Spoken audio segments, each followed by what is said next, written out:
Le fait qu'il y a un aveuglement total, on a l'impression que le monde marche un peu sur la tête, parce qu'en fait le danger de l'islam djihadiste n'est pas que pour nous. Je veux dire, il est vraiment pour le monde entier. Et mieux que ça, je vais relever encore plus, parce que du moment que justement je fréquente pas mal avec Women Watch Peace, justement des musulmans et des musulmans modérés, et ben, le danger il est aussi pour les musulmans modérés. C'est pas, on parle vraiment d'un islam radical, et donc après Israël, il y a l'Europe, il y a les États-Unis, et il y a les musulmans eux-mêmes, les musulmans eux-mêmes qui n'ont pas envie d'être avec la charia, d'être tous les droits des femmes, enfin toutes les choses qui vont être enlevées si justement c'est une idéologie qui est une idéologie fanatique.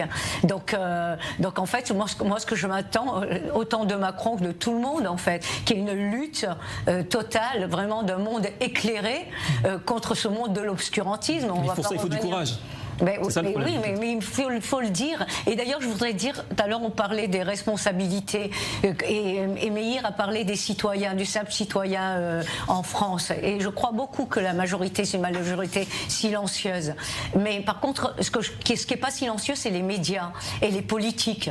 Et je pense qu'ils ont une très lourde responsabilité sur les épaules, et que justement sur un plateau comme le vôtre, c'est super important de faire appel aux autres médias, parce que justement, vous donnez la parole aux différents avis. Voilà, et ce qui est extraordinaire, et qui doit être fait.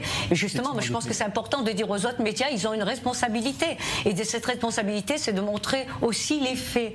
C'est-à-dire de ne pas prendre un parti. Je ne demande pas d'avoir une position politique, ni pour Israël, ni contre Israël. C'est pas du tout ce que je demande. Ce que je demande, c'est d'ouvrir les yeux sur les faits. Ouais. Et donc, autant pour les politiques, et on peut être critiqué. Moi, j'ai pas de problème qu'aussi on critique certains pas exactement, aussi l'extrémisme en Israël, etc.